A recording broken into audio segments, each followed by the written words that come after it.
This hack I'm about to explain changed the game for my study and for so many of my students.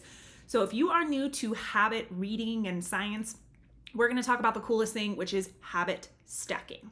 So imagine your day to day.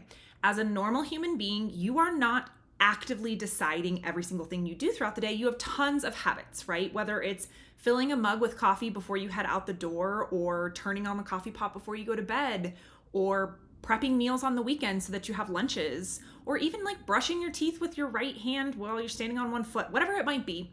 You have some sort of a habit that you do right now that is begging to be stacked upon because you are so used to doing it. It's so ingrained that it's going to be no work to think about doing that one action and afterward adding in our study habits. So to give a couple of examples that have worked really well for me and for other people, if you are a tea or a coffee drinker, you and I both know that it is not ready the moment you think of it. There is a process to making it. Sometimes it can take a long time.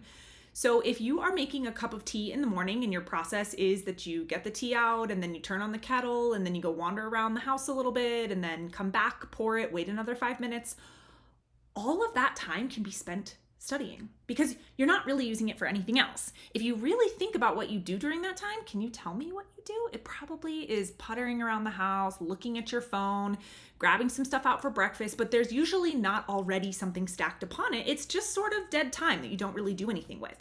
So if you can do this stack, it might look like this. You might put a stack of flashcards right by your coffee pot, right by your tea kettle. And the stack of flashcards is just for you to flip through while you're waiting for your tea to be ready. Or maybe your notebook is sitting there and you're just going to review your notes from the last study session that you had. Or speak a couple words out loud from that notebook. Or open your Duolingo app and you're going to do your 5 minutes of Duolingo while you're waiting for your tea to brew. But since you know that you're already going to be at that teapot or coffee pot every single morning, you're going to turn that into active study time so that you're getting bang for buck. 2 birds, 1 stone. I love doing this because it's time that I'm spending anyway. I know I want my coffee and I almost feel like I earn it a little bit if I find that doing my Duolingo while the coffee pot is brewing and then I get to have my cup afterward. It's a little bit like a reward, which can also be a really important thing for habits. Another really good one is if you have a commute. If you are commuting to or from work or to or from, visiting a family member, something routine, you could say, every time I go to the grocery store, I listen to 5 minutes of music in my language. Every time I go to work, I have a podcast already downloaded and queued up. I listen for 20 minutes and then I get to do whatever I want for the rest of the commute if it's longer. So those are 2 really easy areas that they're things that you're already doing.